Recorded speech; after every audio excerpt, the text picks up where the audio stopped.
Before we start, we need to tell you up front we are not a licensed financial planning, accounting or law firm. This is simply an education program which will give you factual information. We do not give any general or specific advice around finance, business, investing, options trading or anything else. That is not what this presentation does. Please see a licensed financial planner when it comes to any investment advice you need.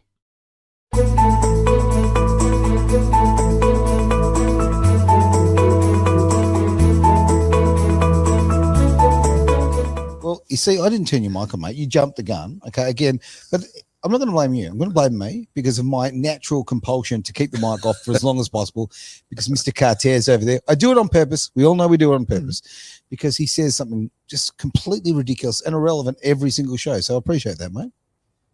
You're now I'm trying to think of a way to counter that, but it's kind of true. It's 100% fact. So, mate, you're now on. I do apologise. As I say, it's my precaution. I understand. It's okay. I thought I was being censored on Edge Radio. Oh, we don't. Hey. We've started a movement. Hey, Aaron, we've started a movement. Free Trav. Free Trav. Hashtag Free Trav. Free the Beast. Well, we do have some fantastic presenters here with the last name Tran, so they are our trans people. So I suppose we're covering. Yeah, we do. Yeah. Oh, the Paul and Anna couple. from the Explore couple. Exactly. I still can't believe they had over 10,000 views on that first video they did here. Very That's cool. Monstrously. I well didn't done. even know that myself. So there you go. Last time I know, that shows how much you're paying attention to our broadcasters. I'm a little bit busy. You've got other things on, mate. You know, not like you, man of leisure. Anyway, forget about the leisure. We're here to talk about a greater wealth, finding your life's purpose and funding it was always a good thing. And lots to talk about. You've got the old computer there. You ready to rock and roll? I'm go. Let's go. We've got some interesting. I've got a study coming up later in the show today that is really relevant to everybody who either has a job or runs a business. Okay, well, so that's most people. That would be most people. That covers most people. So that's coming up a little bit later. And we've got a little bit of a competition happening today too, which is exciting. We do. I'm looking forward to this. I had a little promo for that on Facebook not long ago. We are giving stuff away. I'm feeling like Santa. Don't make any jokes about my belly, but I am actually. You need a bigger beard. I do. I don't want to commit to a big beard. If you're Santa, is he a little elf or is he Mrs. Claus? Both are disturbing. No, I'm Rudolph. Oh no, mate! I don't know what is it. Hang on. There's a kid's book. No, mate, because your nose ain't red. It's a different color altogether. But there you go. There's a book that my daughter reads. It's one of the reindeers. Like they all get tired, so this guy eats heaps of beans and he just farts from like country to country. So that's how Santa gets around. So it took about 2 minutes for you to go to fart humor. Thanks, Travis. Quality broadcasting right there. All right. Now, we do have some stuff, as I say, some really awesome giveaways coming up later in the show, but you're going to have to watch. You're going to have to sit through this. Well, him anyway. This is good information. And let's jump into another subject before we talk about that. I want to just talk about something that's really taking the headlines recently, and it's the Bank of England stepping in. If you've been watching the currencies at all or traveling overseas or you have relatives in England, you may have noticed that the British pound was absolutely taking a hammering in terms of its value, and things were getting very, very rocky. And what's been interesting is seeing that the Bank of England has had to actually step in and go, hang on a second, we want to try to stabilize this. Okay. They've pulled a different lever. You know, the Federal Reserve has been going, we're going to increase interest rates in America to stop inflation, this sort of stuff. Well, the Bank of England's gone the old US trick and gone, we're going to basically print money. But they haven't called it printing money. They're going to, what they're going to do is we're going to buy Gilts. Now, they don't call it in England, they did call it bonds because it's just associated with the 007 variety. We don't want to mix our bonds at all. No. So it's more the old traditional thing of Gilts. Right? Okay. So what they do, for those who don't know what that means, is basically how you get cash in your hand is that the government produces these IOUs, we generally call them bonds, and they sell them. And then people buy bonds, investors buy bonds to get a return later on. But those bonds is what the central bank actually buys to then in exchange to print money. Right. And so that's how the British pound comes about. Or in Australia, our Australian dollar comes about. Sure. So what's been happening is they're basically saying, we're going to print more money. And what that is going to do is it's going to reduce the amount of interest that the government has to pay on its debts. In other words, what they're doing is deflating the pound without saying that, okay? Because if you can reduce it, right? You're still paying the amount, but it's not worth as much as it was Okay. previously. I heard, funny enough, I'm watching the Formula One, a bit obsessed with cars, as we all know. Yeah. And they were saying the issue at the moment is the American dollar and the pound are kind of 1 for 1 at the moment. And that kind of blows my mind. Yeah. And you look at what I mean, England's had an interesting run of it because, I mean, look at what they're facing economically. They've come out of the EU recently, which was huge. And in my opinion, that was one of the best things they did. Absolutely. Right? No doubt about it. Brexit. The second thing they're doing is they're scrambling to get international trading partners now to make sure that's going on. Then they're hit with this little battle going on in the Ukraine and Russia. And skirmish. No one's talking this skirmish, which more on the front of, hey, what are we going to do about energy because of the ridiculous climate change? Sorry, I'm getting opinionated, but the climate change agenda is we want to rule out fossil fuels in the United States. Of course, they're not getting oil like they used to because Russia's not putting it on, and in terms of sending the oil, and they're also not getting the whole the gas shortage is a big concern too, because they've turned it off at the pipe back in Russia, which supplies most of energy to Europe. You might want to think about that before Why can't they use wind power and solar and hopes and dreams for their energy? Hopes and dreams work beautifully, as we all know, right? Okay, that's what the current American economic platform is, right? It's hopes and dreams. And they've also had a very expensive funeral lately in England as well. I heard that was crazy expensive. I don't know what the expense was, but that was not cheap. No, getting everybody to get in the regalia and march through the streets. No disrespect to what they were honoring, but that was not cheap. I've heard in the hundreds of millions of dollars. And they just had the Commonwealth Games as well. Yeah, okay. England's also had the Commonwealth Games. All these things are very expensive items. Yeah, absolutely. I don't know. I mean, when it comes to what's going on, and we've obviously got the European situation with the power coming in from Ukraine and the pipeline and stuff like that. I mean, I heard Jordan Peterson talking about this recently, and then the fact of the absolute ability to effectively close down and close the economy of Germany. Now, obviously, that would have a massive, massive flow on. Now, would that affect the UK pound? How would that sort of, how does that all work? To shut down the economy of Germany? Yeah. That's going to affect the EU because they're still in that. Yeah. Okay. And so England is a little bit sheltered being outside the EU.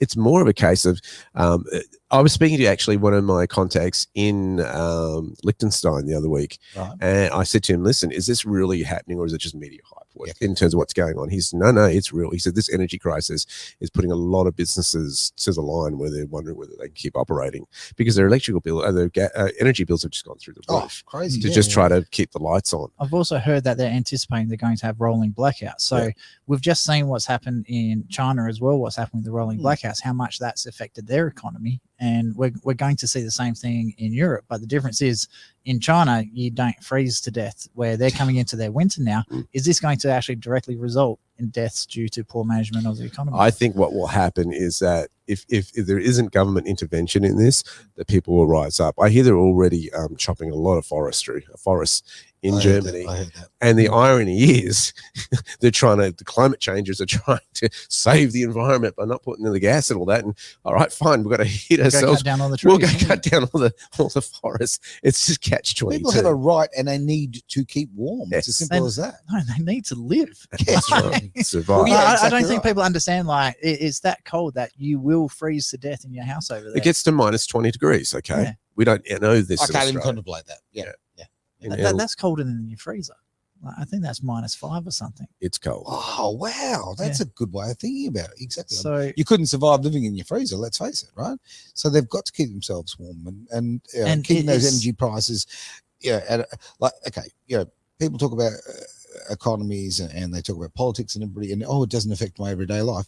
Keeping warm and keeping alive, that is your everyday life, right? This is really related. It's crazy. And this is one of the things I find really, really frustrating because everyone complains, I'm not into politics, I'm not into all that sort of crap. But you got to remember that the rules and base on which we do our finance, the way we live, the way we send our kids to school and all that is 100% determined by politics. So I remember in one of Derek's early shows, he said there was 3 things that affect the financial markets and politics was one of them.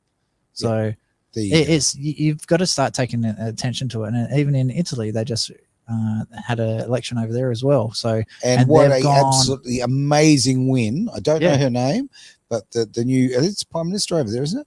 I'm not sure, Yeah, but whatever the I've term being. Yeah. just found out about it today, so I'll In go do a Italy? bit of research. Yes. So Yeah, they've yeah. just gone full, no, Yep. we are not doing this, and then they've just totally changed the government.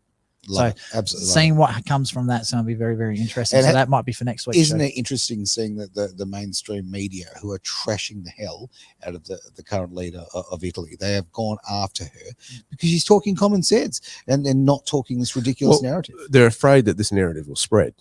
Yeah, we can't have that now. And it's really funny because Italy was a home of Marxism.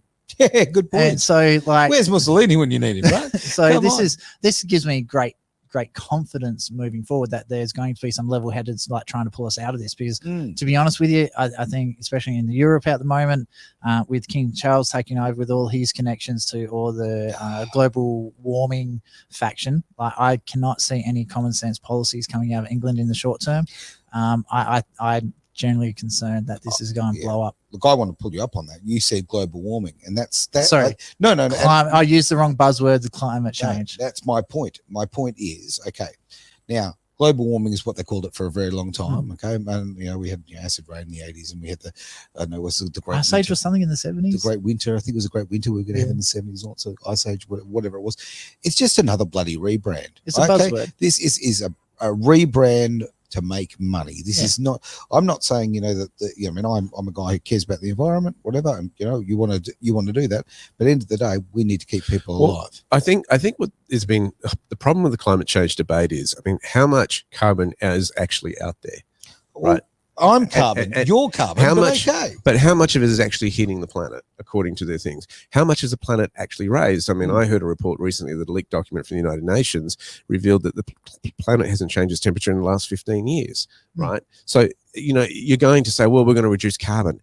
How much carbon are you going to reduce it by? What are your measurables? You want to talk science, show us the numbers. Has anyone ever come across a report with those numbers and shown those numbers? Or is it just been I got to put my politics hat on here. Malcolm Roberts, One Nation senator, I think he's up to nearly 600 days now, has been offering to debate the Greens on all the facts and figures, and they continuously refuse to go into the debate, and they refuse to give him the facts and figures. Yeah, well, facts don't care about your feelings, right? Anyway, on this one, comment from Josh. If we are on the topic of European energy prices, maybe the Nord Stream sabotage is relevant. Biden blowing up the gas pipeline is going to kill people in Eastern Europe.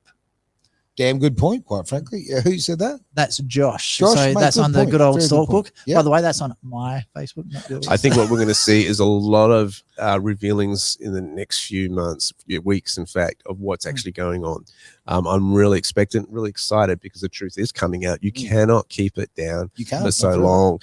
We're seeing interesting reports coming out of England at the moment in terms of the effects of the vaccines and the damage. It's terrible, the vaccine damage that's happening to people's lives and their health. The fertility rates, what's happening to children, it's just astounding. And the mainstream media don't want that to come out. They don't want, but people, when they see their relatives passing away and being damaged, it has to come out.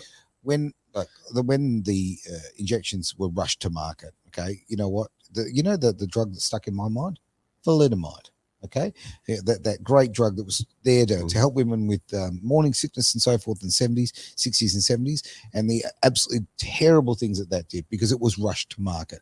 And it was actually found out later that it had a few shortcuts. Okay, and a few people may have had slightly bigger bank accounts. It was terrible. So another comment here from Phil, the Great Ice Age scare I grew up with. Oh, really? Yeah. So because I know Phil, he's a little bit mature. Yep. Okay. Good on like Phil. A good old cheese. Yep.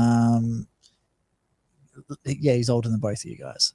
Younger than our in-house audience today. So. We do. Yes, we've got a live audience today. Yeah, we should start doing that, like doing the genuine live audience. Invite people into the studio. Saying this wonderful gentleman here is not genuine? He's very genuine. No. Like, remember back like Hey It's Saturday days and all that sort of stuff that actually have a live audience? Yeah. Okay. You will clearly be Aussie Ostrich, but never mind. Right? Okay. No. I'm Vicky Nee. Now back to finance. Bank of England wants to spend between 65 billion to £5 billion a day buying these UK bonds until mid-October. So that's a couple of weeks worth of printing money, basically, in terms of the bond market. So that's kind of gives you how much cash they want to inject into the economy. So it'll be interesting to see what happens to that British pound, whether it goes, it softens in terms of it. And of course, what people don't realize is, well, why is that a big deal? Obviously, if you're traveling internationally, you get people more, you can buy more pounds, etc. But it's mostly the import-export markets that really are affected by this. So if you're exporting goods, if the pound is getting weaker and you're in England and an exporter, that's good for you because it's more affordable to other people who have different foreign currency. If it's going up, the British pound, it's bad for you if you're exporting because, and it's vice versa if you're an importer. If you're importing from overseas, if it weakens, you have to spend a bit more to buy what you normally would. Yeah. So those fluctuations have a big effect on business and the flow-on effect of terms of how much the consumer will actually spend. That's exactly right. So it's a flow-on effect. Let's throw this over to a mum and dad investor. They've got a spare couple of grand in their back pocket and they want to invest in something. Knowing that the pound is so weak, obviously I've got to try and stay away from personal advice here. So the common term I hear a lot is invest to the dip, like buy when the market's low, obviously sell when the market's high. That's the basis of all trading. So do you think Britain and the British economy is strong enough to weather this storm? I think people want to do business with England. And I think that's what will get it through because people like England. It's pretty user-friendly in relation to its cultural relations. Put all that colonialism stuff aside, look at the England today. It's still a powerhouse in terms of the economy, and that's why we're talking about it. That's why it's having such a big effect on the markets now. So I think the British people, they're innovative enough to get out of this. They're smart. They'll as they, they've had a big move coming out of the EU. And it's that's going to take a while to stabilise and get some momentum and all that. Well, look at the positives that came out of it for Australia. I mean, we've re-established ourselves with a trading partner there. That a lot of those sales have been lost with the UK, and especially after the Lima Declaration. Spot on. And one of the there was a lot of negatives, but that was a positive thing that came out of the last Prime Minister we had in this country. He actually made those deals happen when Brexit came through. So, and the other one, the free trade arrangement with potentially one of the competitors for the next great empire is India. We now have a trade arrangement with them. So I have to say, out of everything that he's did, I think that trade agreement with India is probably one of the better things that he's done. Thoroughly agree. I mean, not many highlights in his reign. But no. At least he did make some pretty good international relationships. Their middle class is growing, at a great rate. It would be nice, obviously, if we can take the whole country with them because there's so much poverty there. But it's a very positive thing and certainly a partner that we need to encourage. Yeah. Especially considering it's your neck of the woods. That's right. That's my family. It's my background. So absolutely. Yeah. Surprised you haven't tried to wholesale this radio station yet. Hilarious. Well, we're going to go to a break. So we'll talk about something else after the break. I'll just walk on away from that. Look, closing sort of thoughts, mate, as far as this subject goes before we go to the break. Look, the markets are scared.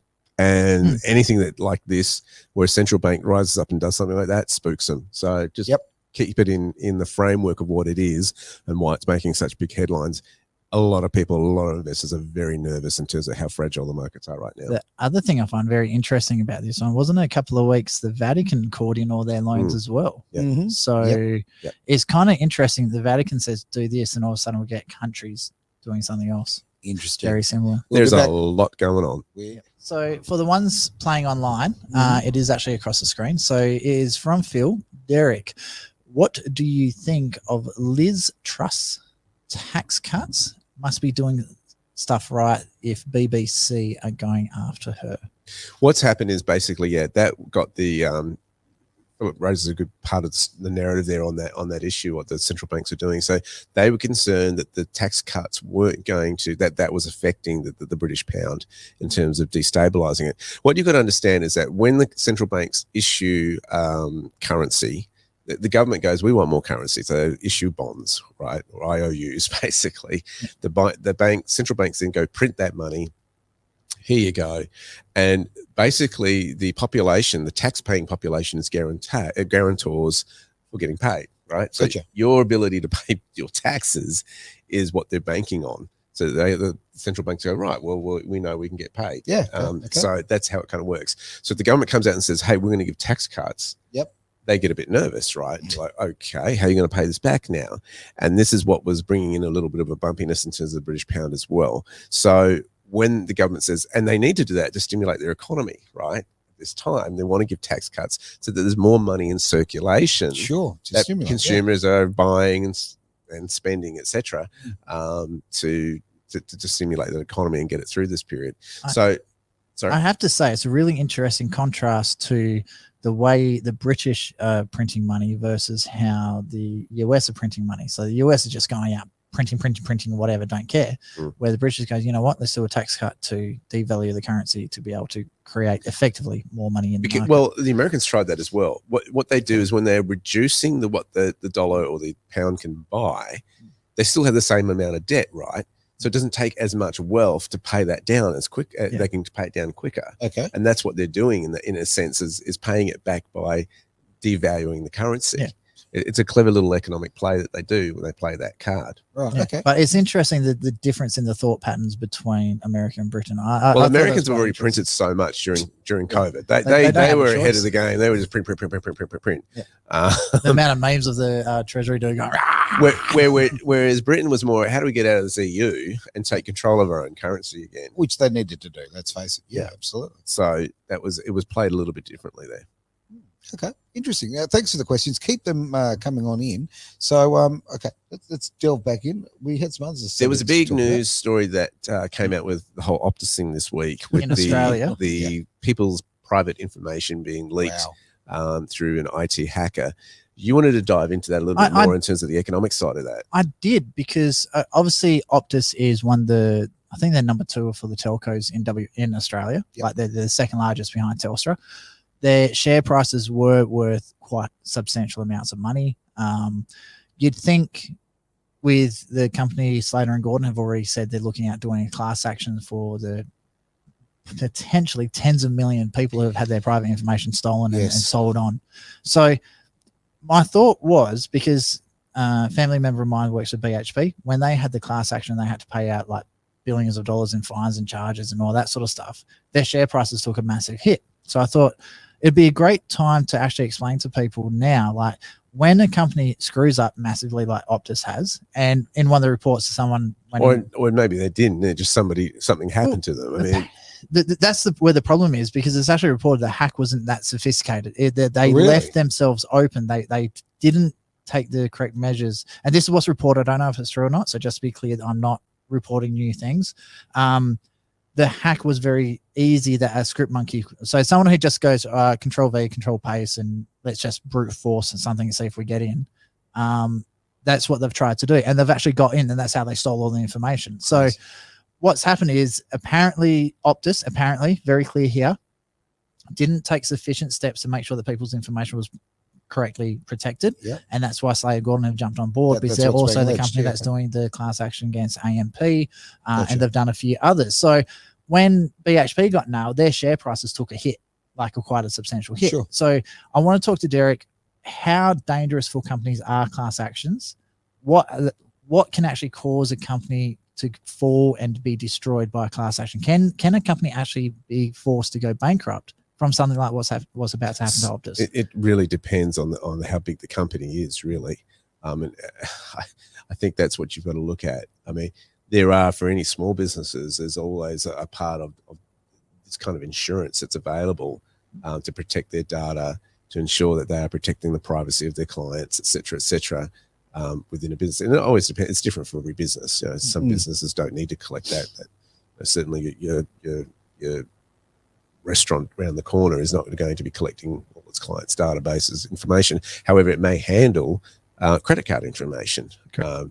And this sort of stuff often done through third parties. But anyway, there's insurances generally for this stuff for a business because of these hacks. Let's just remember who's done the wrong here. It's not Optus per se. It's the hacker that's done the wrong thing. Let's keep that in perspective. I think we got to keep that in mind. Yes, if somebody is getting that information, there is a responsibility to protect that information. But we've seen with WikiLeaks and all this sort of stuff, if a hacker is determined to get through, they find a way. Yep. So I think we have to keep that in perspective in this whole context. It comes from me, the whole question is, well, how much should a company be required in terms of collecting information? Now, with the telcos, they have to collect more information than average businesses do because the government requires it. Oh, really? Yes. A lot of reporting. Yes. Okay. So, for Of instance, course, of if course. you call 000, Yep. they know exactly where you are on a Yes. mobile Yeah, phone, yeah, right? The government has that information. That's They right. go, bang, you're located here to be able to get there. This ties into the whole Big Brother watching you type of scenario. But you've got to realize that the telcos are by legislation required to collect that kind of information. So, yes, they have more sensitive information than other businesses will. Will these class actions affect them? A lot of this comes down to, one, how good their insurance is, two, how good their lawyers are. That's the bigger issue there. Let's be real. But you would think that a company like this, they'll survive this without any it won't be, it could affect their profit lines at the end of the financial year, and probably more their reputation than anything else. Right. That's probably going to be the biggest dent. I'm not going to ask for advice here. I'm not expecting it, but I would think that, I could probably see this as an opportunity. If the stock price drops, maybe someone like myself might buy some and sit on for a little while. Certainly, it's going to come back. Certainly, traders look at those highs and lows and dips and go, "Is this cheap right now?" and that sort of thing. I'm not advocating that as financial advice. This is not what this show is about. But I think that I don't see them going under. They're a huge company, Travis. A lot of people don't realize this. Optus isn't an Australian company, so they're actually owned by a Singaporean telco. I did not know that. There you go. So they're not actually Australian. So they've got offices here and all that sort of stuff, but their parent company is based in Singapore. Right. It is actually really, really big company. They were reported, I don't know if it was last year or year before, $776 million worth of profit. Okay. So that's after expenses. So the amount of revenue Optus as a whole is bringing towards this parent company is quite large. So considering when Apple intentionally bricked a whole heap of phones and got a $9 million fine when they made a couple of $1 billion. $9 million, is that the fine? That was in Australia. They intentionally, due to a security breach, when people changed their phones out, they said, it's no longer secure, so we don't brick your phone. And then they changed the coding inside the phone and on-sold the bricked phones for $350. They made millions from it. They got a $9 million fine. So considering Apple can get away with that, knowing what's happened with Optus, I can see maybe a $10 million fine, something like that, or with the class action, they might pay out. Let's say absolute best case scenario, like there's a $500 million payout for it. They're still going to be in the green. They're still going to be a profitable company. So personally, this is me. I don't think they don't go down. The ripple effect of this is interesting because I'm getting a lot of emails from the bank and all this sort of stuff saying, protect your information. And of course, they're putting in measures to improve their security, because who knows, in terms of identity theft's a really big deal. I think Australians don't really appreciate how big it is. In the United States, where I originally come from, it is a big deal. That's right. Yep. Stealing someone's mail. People can do that to basically get information like what's your email, what's your phone number, what's your address, all that stuff. And when you start tying in with tax file numbers and those kind of you can set up that identity and you can just accumulate so much debt. Yeah. And so that's the big concern. We had a very interesting comment come up. I'll just put it up on the screen. I think Phil might become our top fan shortly. So Optus uses Salesforce software linked to the WEF. And why was Gladys parachuted into the company? Ooh. We might have to cover that in the political show at 5 o'clock. The six-pack at 6, which is done at 5. I think we might have to do a bit of quick research. Because Phil's asking such great questions, can he win one of the prizes today? Do you know what? Lock it in. As far as Lock it in. Hang on.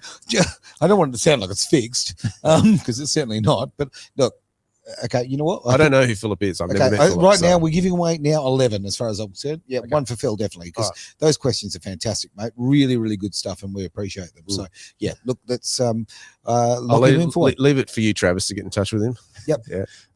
He's also put another comment down here. Hacker only asked for $1 million. Was it Dr. Evil? Hang on. I'll take the hat off for a minute. Oh, dear. You got the haircut for it. I have got the haircut for it. I'm not going to take the hat off. Anyway, the point being is, look, great questions, and keep them coming in. Yeah, I think that Phil obviously get a lot from the course, so that's a great prize. Cool. It was actually a really enjoyable video to record and broadcast. It really was, wasn't it? So, how to fund your life purpose using techniques that wealthy use. Philip, well done. Well done, Philip. I hope you enjoy that, Phil, and get a lot out of that. So, give some feedback if you want to. He's obviously a smart man. Sounds that way, absolutely, yeah. get him on the couch. Why not? Right? Well, we should invite all of our. Why don't we listeners invite in one by one? Why I not? still think we should just make an open invite to everyone, and we'll just get, set some chairs up, and like we can get the fake, like we'll get someone to hold a sign up to applause when I say a bad joke. Sounds perfect. Absolutely. We've got a little bit of space here. We can put an audience in. Why not? Indeed. Right. I like to look at. So, but in the fallout with Optus, I don't think the company's going to go anywhere. I don't think it's actually going to affect much. I know of people who run servers in Perth who had in the last couple of weeks have had multiple attacks on their servers, and to the point where it actually got destroyed and they had to rebuild it from scratch. Wow. So the problem is I don't know if that's directly linked or not. Okay. So the problem is, this is where the big risk I can see coming from this one. So how many people these days now log into their internet banking and then they get a text message saying, we've had an access, please verify this code, and then you punch the code into the thing. So I'm not very familiar with the way the telco technology works. So if someone's able to get into Optus, are they able to hijack your phone numbers? Well, I would say absolutely. Yeah. That's where my concern is, because how many people these days now have two-factor authentications coming through to their mobile phone? Yeah. So if they've hacked your phone number, do they now have access to? Because if they're into all is your your details, information unsafe? Yes. so they would have your email address, residential address, mobile phone number, credit card details, expiry dates, passwords. Insane. And if their Optus is the people doing your home internet, they could potentially also have your IP addresses for your computers, so they could actually find your computer in the World Wide Web. It's terrifying. Big Brother is bloody terrifying. So in all honesty, if you are with Optus, I'd seriously consider changing all your passwords like immediately, and potentially, it's a no-brainer. potentially, depending on how much information were they actually done, because they could have left a tracker inside of the Optus systems where they can actually track things even after you change your passwords. I think what's going to be interesting once they get past this is what are the implications for small, medium, and big enterprise as well. I mean, small, medium-sized enterprises don't have the funding to put in the big, No, absolutely not. infrastructure and IT teams to do all of that. And that is really hard to legislate from a political side. What do you do in that scenario? So it'll be interesting to see what moving forward, how this is going to have an impact on the further, the other communities. I mean, you got a lot of accounting practices that aren't big business, that aren't high tech type of companies, but they hold a lot of sensitive information on their clients. Just have a look at your local accountant. I'm going to throw something out here that people don't know, but actually Edge Radio Australia was actually hacked, right? Oh, this is new. I didn't know that. Quite a while ago, we had somebody get in there, and I actually know who it was, right? This particular person did have access to passwords and things like that, and did cause problems, and we had to change passwords and that kind of stuff. So if it can happen to me, it can certainly happen to anyone. Don't think this is just going to be somebody else, right? We're trying to obviously create a network here of freedom and freedom of speech, and people try and cause dramas, and no one's immune to it. Each and every one of us is very, very vulnerable. One thing a lot of people, my mates would know this one. I did a video series when the lockdowns first started about the Wu flu and all that sort of stuff, and so it was going through a website. So I had a video website blog, so I used to write articles and all that sort of stuff, and so I did this series on how to make China pay for the economic losses that Australia receives, and it was a full 3-part series. And so I put it up on YouTube and everything, and the amount of hate I got in those comments were hilarious. And I found out this thing called the 50-cent army. So apparently the CCP actually pay people 50 cents for every negative comment they leave on anti-CCP videos. Wow. So we released the video. I questioned, it might be 25 cents, I can't remember. So I questioned this guy whether he was a part of the 25-cent army, and then within seconds, because we had our own email servers as well, we normally get about 10,000 login attempts. It's constant. They just run a script and they try every single IP address to try and get in. It's just something that happens.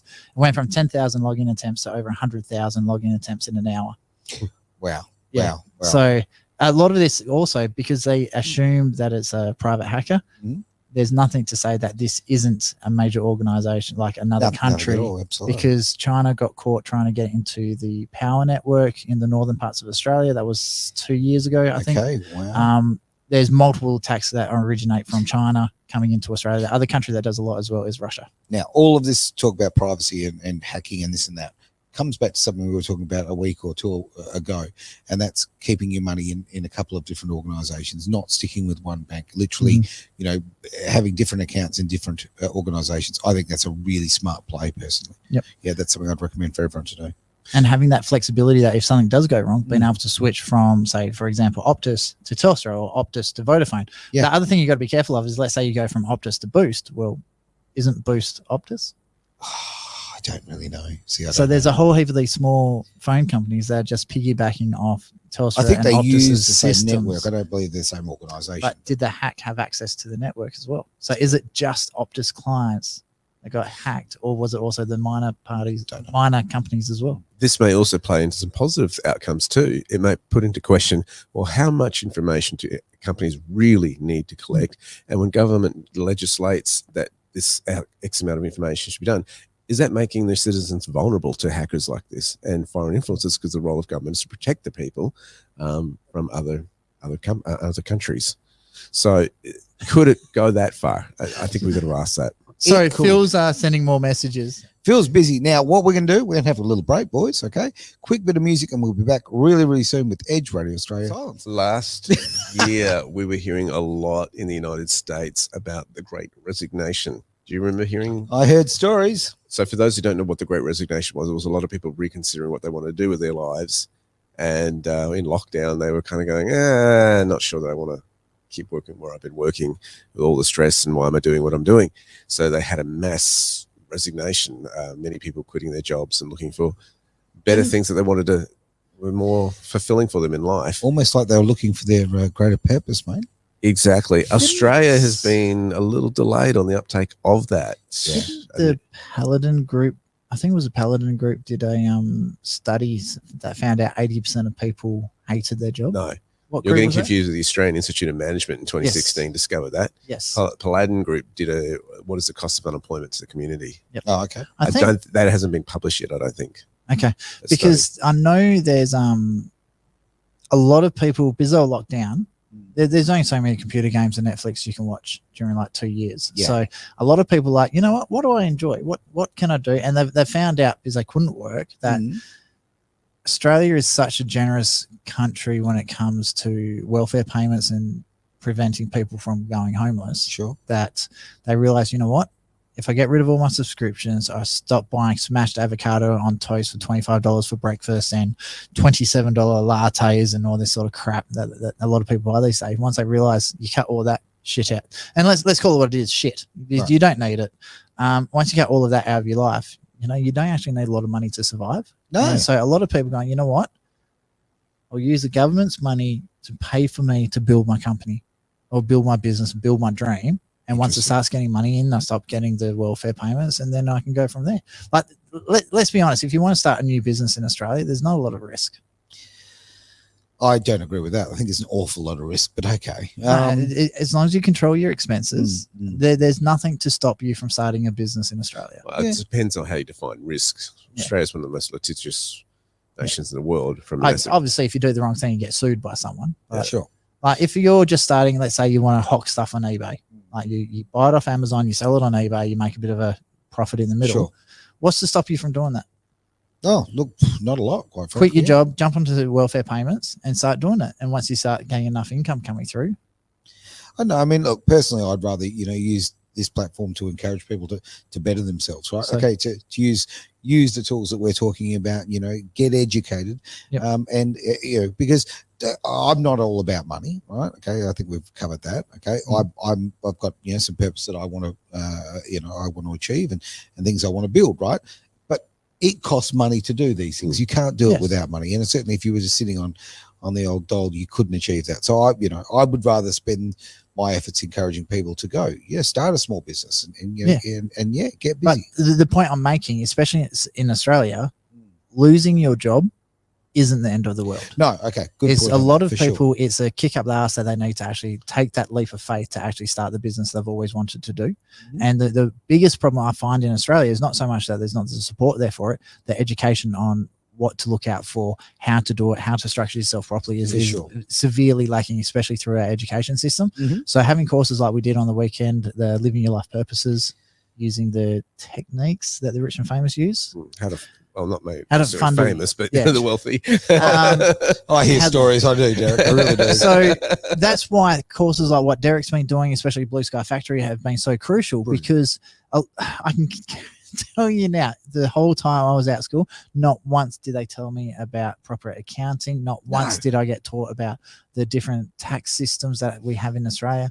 I didn't even know that standard people could make a foundation. Well, hang on. Look, I don't know about you, but I use algebra every day. You know? No, I wish I'd learned. I thought it trig, was you were know? allergic to a bra. You know that AE equals X squared plus BC.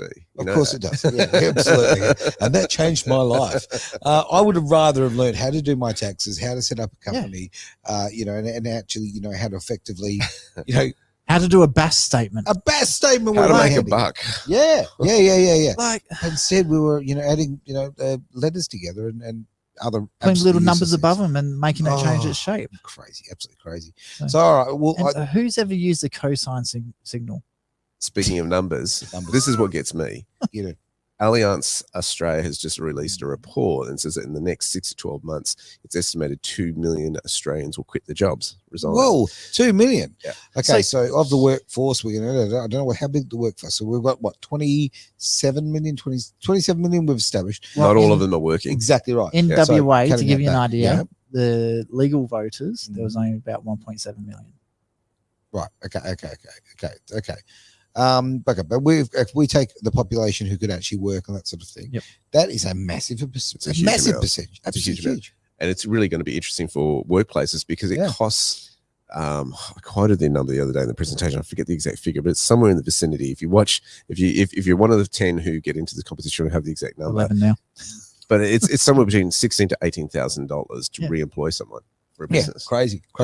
Just to go through the process of advertising for that position, defining who they want, going through the interview process, and then training them for the job. So It's huge. we have 1 minute and 45 seconds to tell everybody how they can enter this competition. And I'm going to throw it over to Travis, and then I'll Why give do you it, keep dumping it? because I'll tell you why, because then I'll give it to Derek to clean up your mess. Go.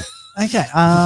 Like, share the platform that you are on. So Yes. if you're like Phil watching on YouTube, subscribe to Edge Radio Australia. Yep. Is it Edge Radio or Edge Entertainment Australia. Yep. He's actually watching it through my YouTube channel, so I got There to you put go. a link. There's a link in the description to the Facebook page as well. Yep. If you're watching on Facebook, obviously follow the Facebook page. For sure. If you're watching on Twitch, then that's mine as well. So you got to make an Edge Australia Twitch account, Aaron. Okay. Like, Twitch is fun. Oh, I don't know. You know what we should do? We should have a gaming show.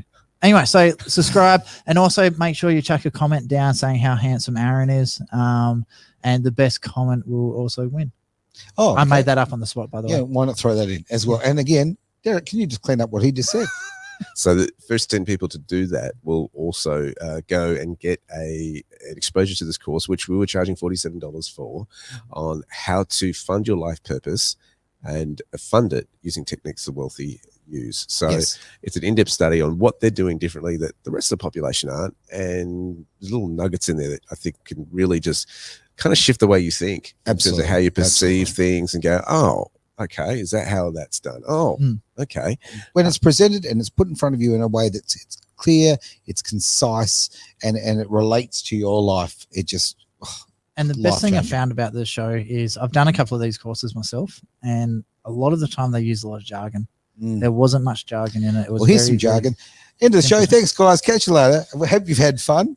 Yeah, our time is over. We're throwing ourselves out of the studio, but we'll be back about 5 for the 6-pack at 5-ish. Thank you both, gentlemen, for everything today, and we'll see you very, very soon for more of The Greater Wealth here on Edge Entertainment, Edge Radio.